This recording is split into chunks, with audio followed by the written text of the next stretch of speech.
Assalamualaikum warahmatullahi wabarakatuh. Berjumpa kembali para mahasiswa Universitas Indraprasta PGRI dimanapun Anda berada. Bersama saya Aman Hetami, dosen pengantar pendidikan. Semoga kita semua dalam keadaan sehat walafiat. Baik teman-teman semua, hari ini kita akan membahas tentang pendidikan sebagai suatu sistem, ya. Yang mana kita akan mengawali ya, materi ini dengan definisi pendidikan sebagai sistem. Ya. Sistem berasal dari bahasa Latin yaitu sistema dan bahasa Yunani yaitu sustema, ya. Yaitu suatu kesatuan yang terdiri dari beberapa komponen atau elemen yang dihubungkan bersamaan untuk memudahkan aliran informasi, materi, atau energi. Sistem adalah sekumpulan elemen yang saling berinteraksi dan bekerja sama untuk mencapai tujuan tertentu. Jadi artinya pendidikan sebagai sistem adalah sebuah komponen yang dimana di dalamnya terdapat berbagai macam komponen-komponen yang lainnya. Yang mana satu komponen dengan komponen lain memiliki keterikatan satu dengan yang lain untuk mencapai tujuan daripada pendidikan itu sendiri. Maka daripada itu, tidaklah dapat tercapai sebuah tujuan daripada pendidikan jika antara satu komponen dengan komponen yang lain tidak memiliki keterikatan, tidak memiliki keterkaitan, tidak saling menopang satu dengan yang lainnya. Nah, begitu. Jadi, sebuah sistem akan berjalan dengan baik jika semua komponen yang ada di dalamnya bekerja sesuai dengan tugas dan fungsinya masing-masing, ya. Nah, yang berikutnya nanti kita akan sama-sama mendalami 6 karakteristik, ya, sistem daripada pendidikan itu sendiri. Ada kompleksitas dalam pendidikan, ada beragam komponen sistem pendidikan, ada koordinasi dan integrasi pendidikan, ada pendidikan sebagai sistem terbuka, ada perubahan dan dinamika dari sistem pendidikan, dan evaluasi sistem pendidikan. Oke, kita akan bahas satu persatu teman-teman semua. Yang pertama kita akan membahas tentang kompleksitas dalam pendidikan. Yang pertama ada kurikulum. Kurikulum adalah kerangka kerja yang menentukan apa yang akan diajarkan oleh pendidik, oleh guru di sekolah. Yang dimana kurikulum ini mencakup terkait mata pelajaran, tujuan pembelajaran, dan metode, ya, evaluasi. Jadi dari kurikulum, tenaga pendidik, sarana prasarana, kebijakan pendidikan, orang tua dan masyarakat itu memiliki apa? Memiliki keterikatan, ya, yang antara satu poin dengan poin yang lain memiliki kompleksitasnya masing-masing. Kayak begitu. Katakanlah seperti kurikulum. Kurikulum ini ditujukan untuk memudahkan satu pendidik atau guru untuk mengajar. Yang kedua, memudahkan untuk peserta didik atau murid dalam memahami pelajaran. Dan tujuan utamanya kurikulum ini dibentuk untuk mencapai tujuan atau luaran profil alumni yang diinginkan. Maka daripada itu penting adanya kurikulum. Dan tentu kurikulum hari ini jauh berbeda dengan kurikulum yang telah lalu. Kenapa begitu? Karena kurikulum didesain, dibentuk salah satunya untuk menjawab tantangan zaman itu sendiri. Maka karena zaman sudah berubah, maka terjadilah perubahan-perubahan dalam kurikulum yang ada di Indonesia hari ini. Yang kedua, adanya tenaga pendidik, ya.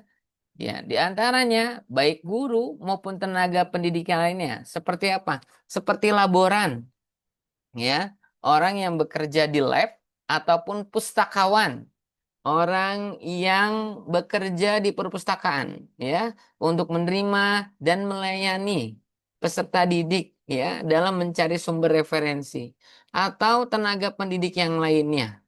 Nah, baik guru maupun tenaga pendidik itu memiliki peran ya yang di antara satu dengan lainnya perannya sangat berbeda, teman-teman. Ya. Ada yang tugasnya mengajar, menjadi fasilitator di kelas. Itu guru. Ada yang tugasnya di lab, adalah laboran, menyiapi bahan-bahan aja, bahan-bahan apa saja yang harus dipersiapkan ya dalam praktiknya, ya. Atau misalnya di perpustakaan, bagaimana perpustakaan dapat memberikan sumber referensi yang terbaru, yang kekinian, memberikan rasa nyaman, kemudahan untuk peserta didik mengakses sumber pengetahuan di dalam perpustakaan itu sendiri. Lalu ada sarana dan prasarana, ya, yaitu fasilitas pendidikan seperti bangunan sekolah, perpustakaan, laboratorium, teknologi informasi, ya, yang merupakan komponen penting dalam mendukung proses pembelajaran. Artinya, sarana dan prasarana ini pun ikut andil dalam mencapai suksesnya pendidikan itu sendiri, teman-teman.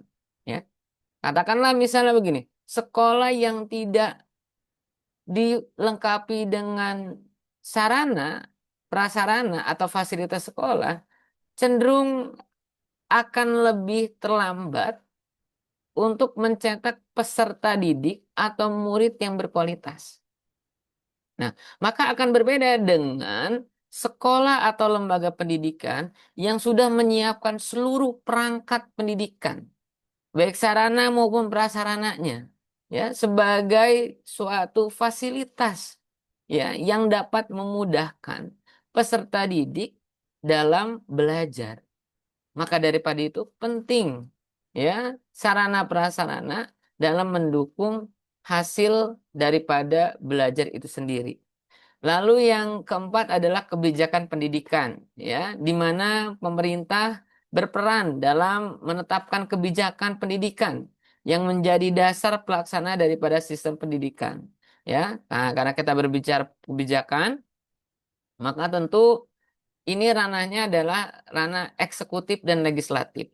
Bagaimana kementerian dapat menelurkan kebijakan yang mendukung ya atau menjadi supporting system ya dalam suksesnya pembelajaran. Tentu apa yang ditelurkan oleh kementerian ini itu tidak dapat berjalan sendiri tanpa adanya apa komunikasi ya antara lembaga eksekutif dan legislatif ya atau apakah ada undang-undang yang tidak dapat atau yang belum memberikan rasa aman ya jaminan kepada seorang guru agar si guru dapat tenang dan nyaman ketika melaksanakan proses kegiatan belajar mengajar atau adakah kebijakan yang belum pro ya kepada peserta didik itu sendiri.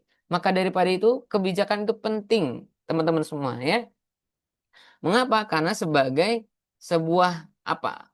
eh, Sebagai sebuah proses gitu ya atau sebagai sebuah aturan yang dapat membantu gitu ya mewujudkan daripada tujuan pendidikan itu sendiri. Nah, bagaimana jadinya kalau kebijakan pemerintah dalam hal ini itu tidak pro atau tidak mendukung terjadinya proses ya kegiatan belajar yang mengajar dengan baik, maka tentu pendidikan akan lebih jauh ya daripada tujuan pendidikan itu sendiri. Maka penting adanya kebijakan yang mendukung suksesi daripada pembelajaran itu sendiri. Misalnya salah satunya adalah wajib belajar dari 9 tahun ke 12 tahun.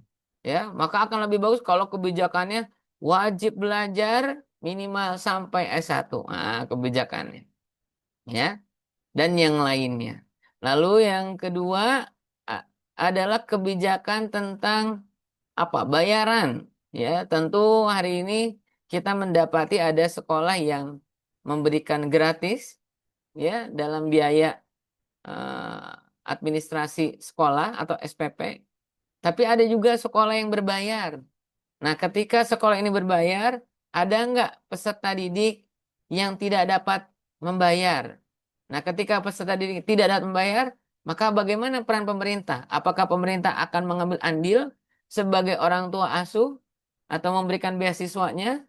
Atau peserta didik ini harus gigit jari, terdepak dari sekolah, dan tidak dapat melanjutkan pembelajaran karena dia tidak mampu?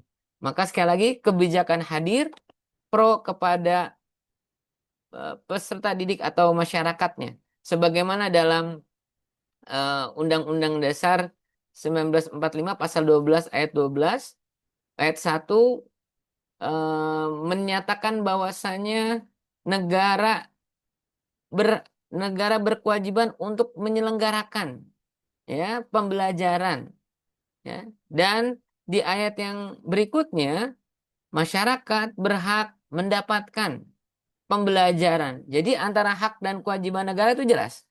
Ya, Undang-Undang Dasar menyebutkan tadi pasal 12 ayat 1 dan 2. Nah, masyarakat memiliki hak untuk mendapatkan pengajaran. Sedangkan negara memiliki kewajiban untuk menyelenggarakan pembelajaran. Nah, tinggal nanti turunnya bagaimana kebijakannya. Ya, sudah belum masyarakat Indonesia mendapatkan pembelajaran dengan baik sesuai dengan jenjangnya masing-masing. Nah, yang berikutnya, kompleksitas dalam pendidikan yang terakhir, yang kelima adalah orang tua dan masyarakat. Tentu orang tua memiliki andil yang besar gitu ya dalam mendidik ya peserta didik atau buah hatinya, putra-putrinya untuk menuju keberhasilan. Begitupun dengan masyarakat di mana mereka tinggal, ya. Masyarakat ikut mendukung ya, memberikan semangat, dorongan gitu ya, agar peserta didik dapat belajar dengan baik. Jadi bukan hanya faktor internal di dalam rumah, tapi juga faktor di luar rumah atau masyarakat juga saling bahu membahu mendukung gitu ya prosesi pembelajaran, sehingga peserta didik kita, buah hati kita, anak-anak kita menjadi generasi yang unggul dan sukses ya dalam pembelajaran. Nah, lalu yang berikutnya ada beragam komponen sistem pendidikan. Ada peserta didik, ada metode pengajaran, ada evaluasi penilaian, dan pembiayaan pendidikan. Pertama, peserta didik. Ya, komponen yang pertama. Peserta didik adalah komponen utama dalam sistem pendidikan. Betul, karena begini teman-teman. Yang pertama, tidaklah akan terjadi sebuah proses pembelajaran kalau tidak dihadiri oleh peserta didiknya. Begitu. Ya. Yang dimana tentu posisi peserta didik hari ini tidaklah sama dengan peserta didik di masa yang lampau.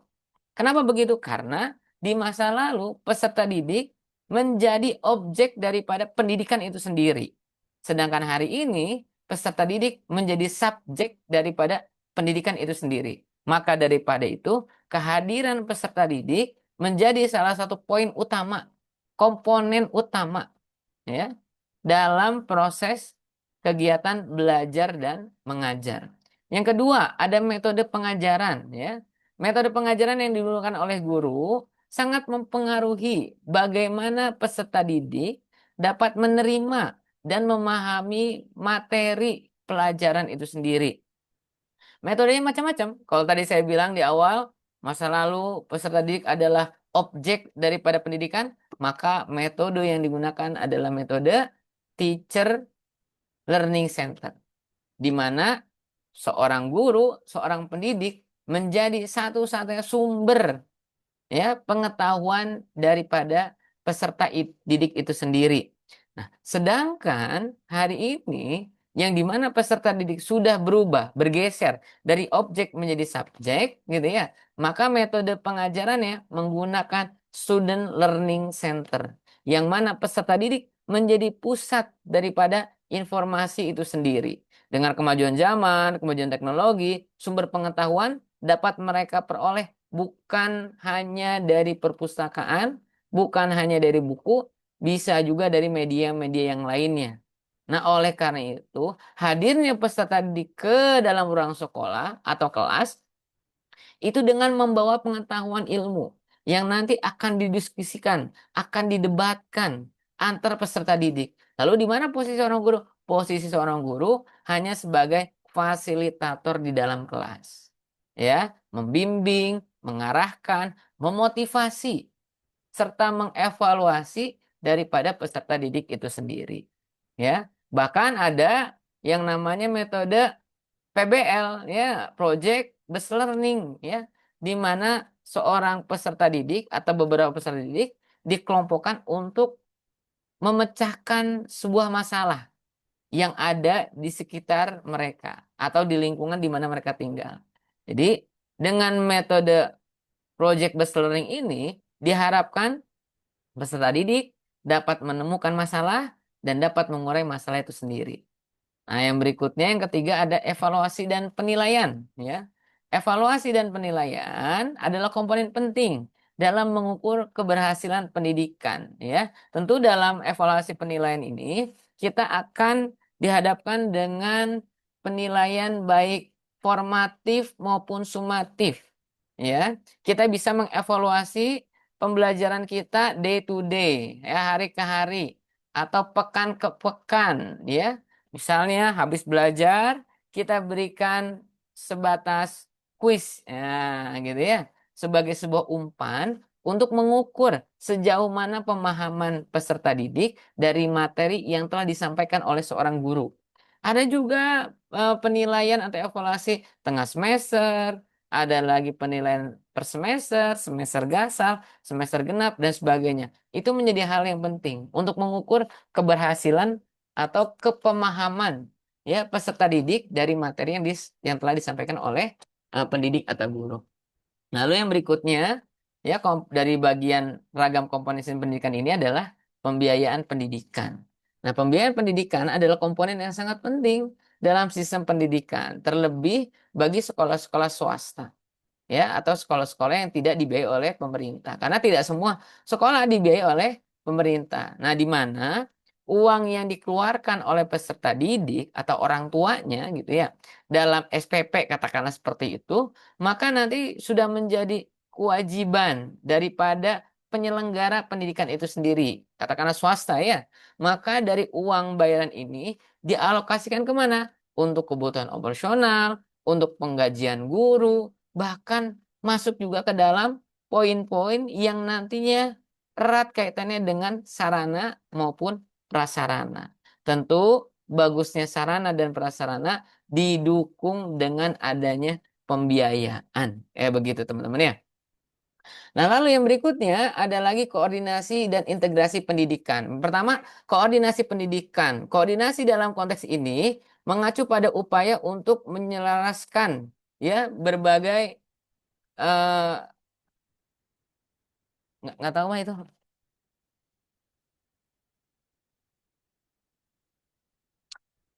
Koordinasi pendidikan dalam konteks ini mengacu pada upaya untuk menjelaskan berbagai kegiatan dan fungsi daripada komponen-komponen yang ada dalam sistem pendidikan. Katakanlah begini teman-teman. Di di depan di layar teman-teman bisa lihat, ya, bagaimana pendidik atau guru itu dapat, ya, mengimplementasikan kurikulum kepada peserta didik, ya. Maka tentu nggak bisa pendidik ini langsung menerapkan kurikulum tersebut tanpa adanya koordinasi, ya, kepada pejabat yang ada di dalam ruang lingkup sekolah itu sendiri. Katakanlah di sini pendidik harus atas dasar instruksi dari kepala sekolah. Tentu kepala sekolah tidaklah langsung menerapkan kurikulum, gitu ya, tanpa adanya pelatihan terlebih dahulu. Ada workshopnya dulu lah gitu. Jadi guru atau pendidik diberikan workshop terlebih dahulu untuk bagaimana cara menerapkan kurikulum tersebut, ya. Nah, ketika guru-guru ini sudah mendapatkan workshop daripada, ya, pendidikan atau kurikulum-kurikulum tadi, maka dia dapat mengimplementasikannya, ya, dalam proses kegiatan belajar mengajar, kayak begitu. Nah, maka penting koordinasi baik pendidik kepada kepala sekolah, sekolah ke dinas, dan seterusnya, ya, kayak begitu. Nah, yang kedua ada integrasi komponen pendidikan, ya, integrasi kurikulum, integrasi pendidikan formal dan non formal, pendidikan teknologi, ya, integrasi teknologi dan pendidikan, dan integrasi lintas disiplin. Contoh misalnya yang pertama, integrasi kurikulum. Bagaimana seorang guru dapat mengejawantahkan, dapat menerapkan kurikulum yang sudah ditetapkan oleh negara, oleh sekolah. Dalam apa? Dalam proses kegiatan belajar mengajarnya.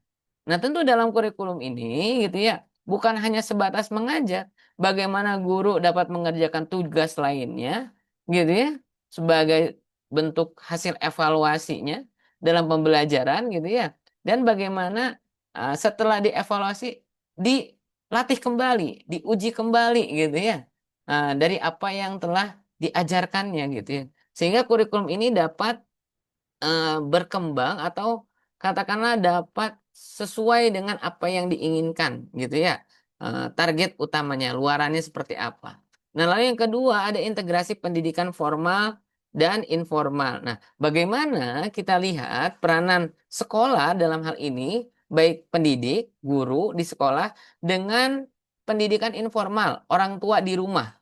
Maka integrasi ya antara sekolah dan rumah itu harus saling berkaitan satu dengan yang lainnya ya. Jadi jangan sampai di sekolah anak diajar dididik dengan baik, di rumah anak dibiarkan oleh orang tua. Maka tidak terjadi pola positifnya. Nah, lalu bagaimana yang diharapkan ya dari integrasi pendidikan ini? Di sekolah mereka diajarkan, di rumah dievaluasi untuk mengamalkannya.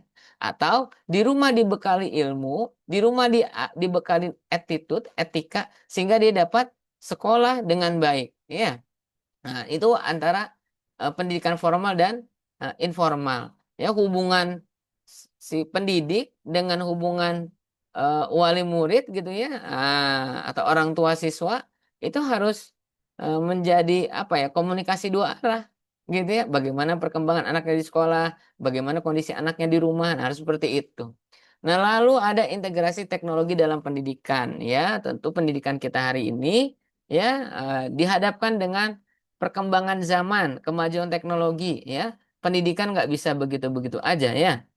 Belajar harus panjang usia, ya harus mengikuti perkembangan zaman dan teknologi. Seperti apa? Hari ini belajar menggunakan metode ya blended learning system, ya sepekan online, sepekan offline, ya. Bagaimana guru dan murid beradaptasi dengan medianya, ya. Lalu ada apa lagi? Ada e-learningnya, ya. Lalu ada apa lagi ya? Ada manajemen sistemnya ya. Nah, itu juga penting teman-teman gitu ya. Nah, karena apa? Karena pendidikan yang tidak melek teknologi, pendidikan yang tidak mengikuti perkembangan zaman itu akan punah dengan sendirinya.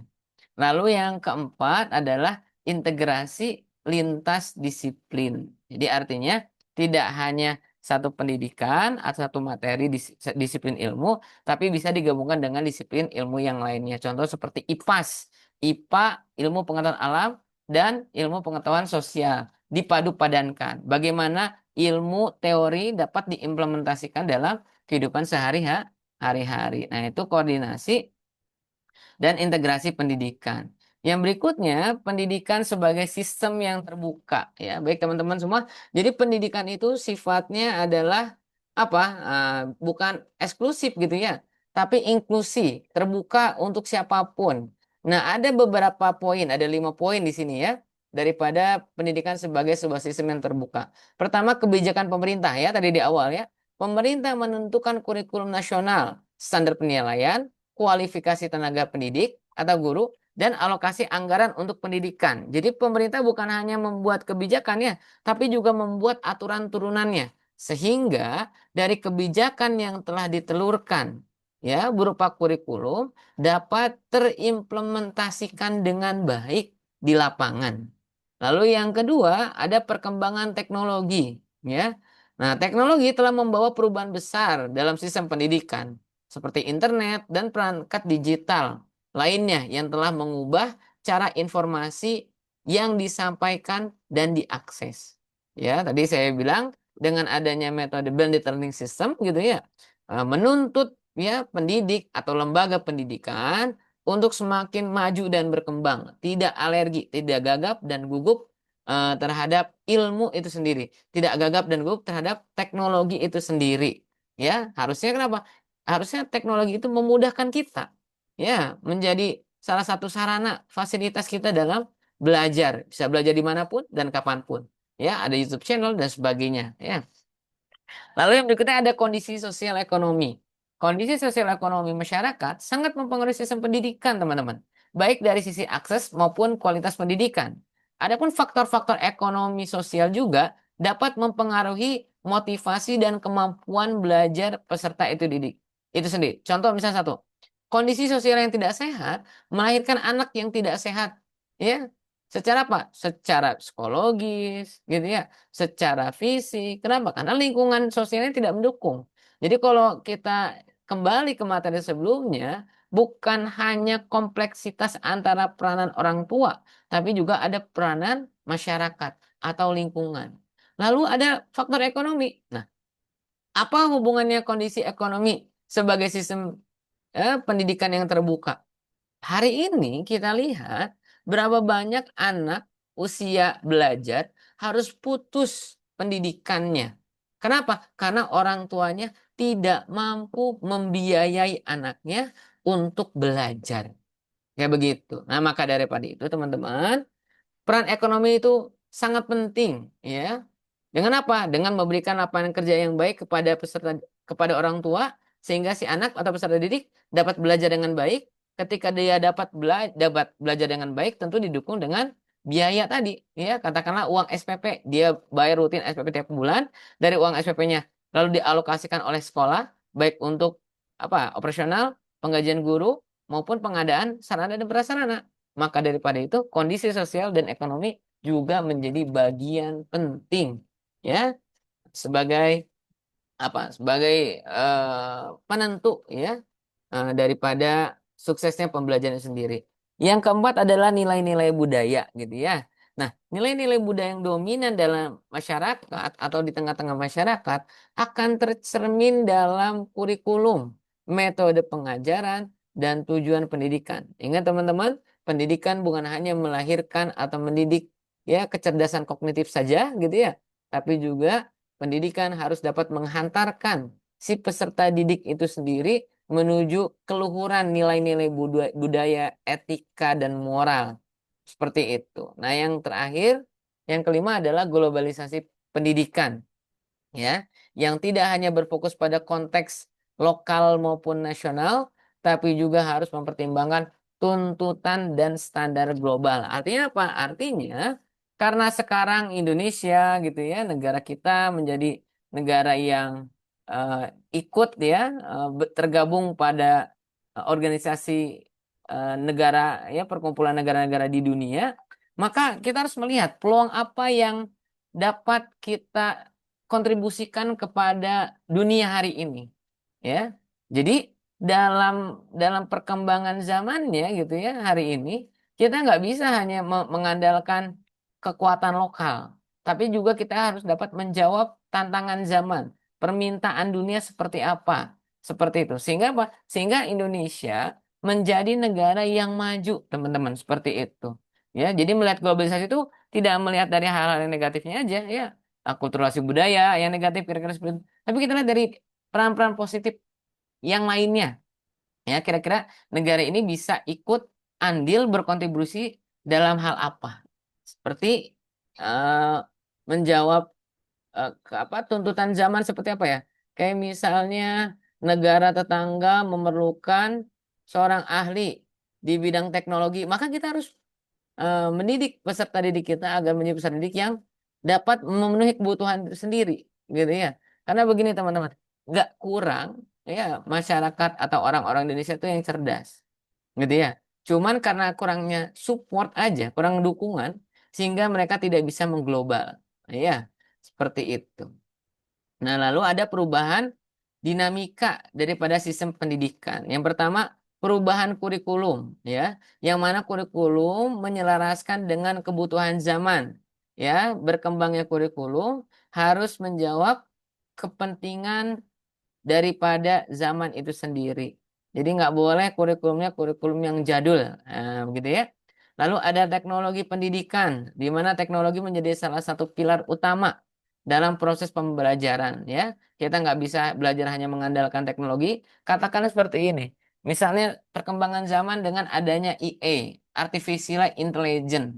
Nah, pertanyaan mendasar, apakah artificial intelligence itu dapat menjawab semua pertanyaan daripada peserta didik?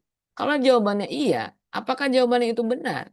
Atau jawabannya dapat diujikan kembali? Ya. Nah, perkembangan teknologi dalam pendidikan ini itu hanya memupuk nilai-nilai kognitif. Katakanlah kalau jawabannya itu benar ya. Jadi hanya sebatas, oh ini jawabannya ini. Pertanyaan A, jawabannya A. Pertanyaan B, jawabannya B. Ya, secara kognitif bertambah, pengetahuan bertambah. Ya, terlepas benar dan tidaknya ya, karena sudah diujikan kembali. Tapi ada yang tidak dapat dikejar atau diajarkan oleh artificial intelligence, yaitu adalah etika dan moral. Maka daripada itu, dengan berkembangnya teknologi, ya, posisi seorang guru tidak dapat tergantikan.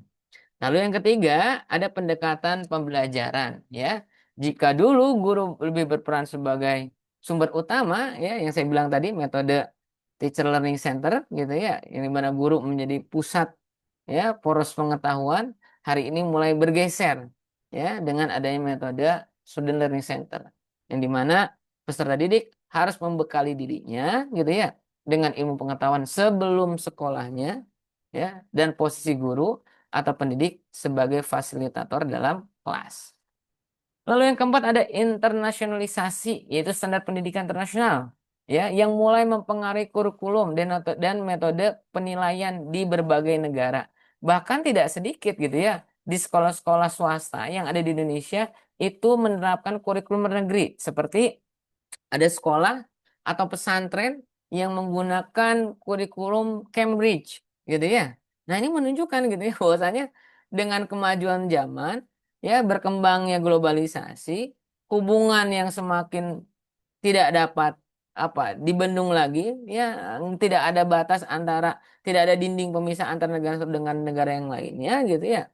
Nah, maka menjadi fenomena baru ketika ada lembaga pendidikan atau sekolah-sekolah yang menerapkan kurikulum dari luar seperti itu atau kurikulum internasional. Untuk apa? Untuk membantu ya peserta didik atau lembaga itu mencetak profil alumni yang diinginkan sesuai dengan kebutuhan zaman seperti itu. Nah, lalu yang kelima ada respon kritis global ya. Seperti peristiwa pada COVID-19 gitu ya. Itu adalah tragedi yang tidak pernah dibayangkan oleh masyarakat sebelumnya, gitu ya.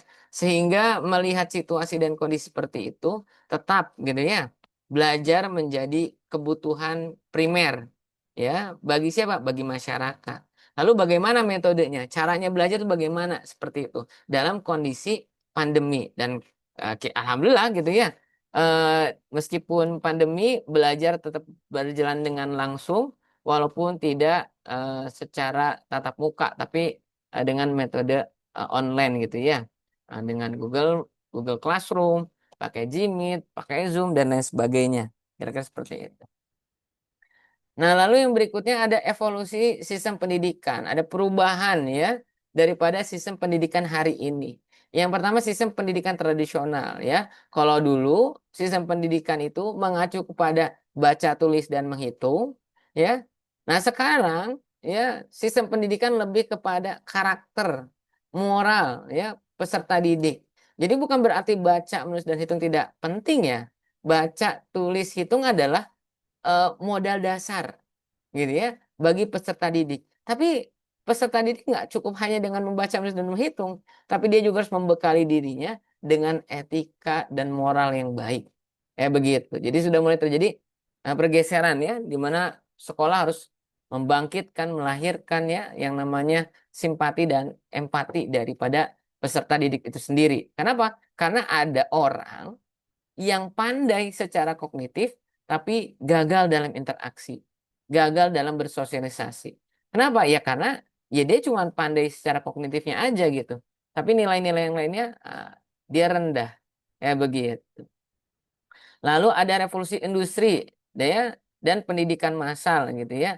Seperti apa? Terjadi kebutuhan ya dari katakanlah dari industri hari ini ya, dari pabrik-pabrik. Pabrik membutuhkan ahli apa? Ahli otomotif. maka dibangun didirikan SMK-SMK berjurusan ya otomotif ya kendaraan ringan, kendaraan besar dan sebagainya, elektro dan sebagainya.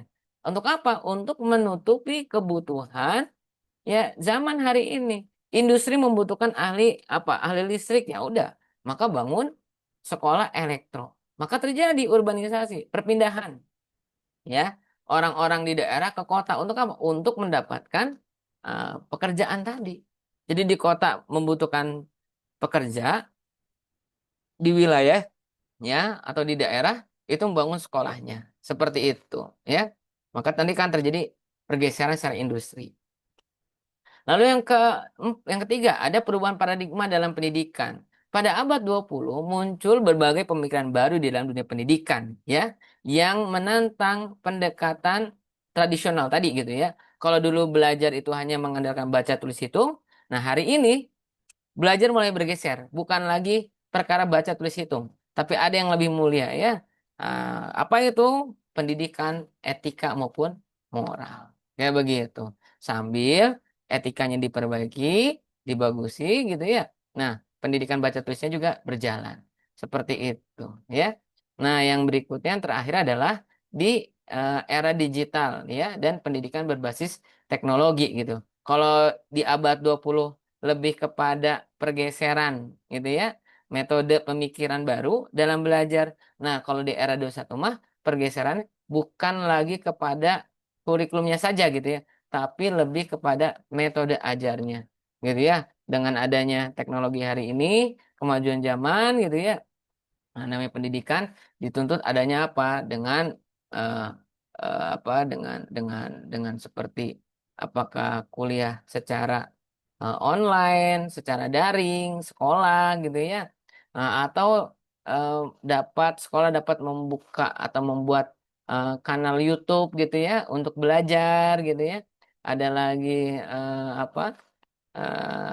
Apa LMS ya, Learning Management System, ada apalagi ada e-learning, ada lagi e-book dan sebagainya. Itu juga salah satu pergeseran dari yang awalnya kita hidup di era analog gitu ya menuju ke era digitalisasi hari ini. Tentu perkembangan era hari ini gitu ya harusnya dapat memudahkan kita, membantu kita untuk semakin lebih mudah dalam mengakses ilmu gitu ya. Bukan sebaliknya. Justru dengan kemajuan teknologi kita malah diperbudak oleh teknologi itu sendiri. Oke, baik teman-teman. Itu yang bisa saya sampaikan untuk perkuliahan kita hari ini. Ya, kurang dan lebihnya mohon maaf. Semoga ada manfaatnya buat teman-teman semua. Saya akhiri. Wassalamualaikum warahmatullahi wabarakatuh.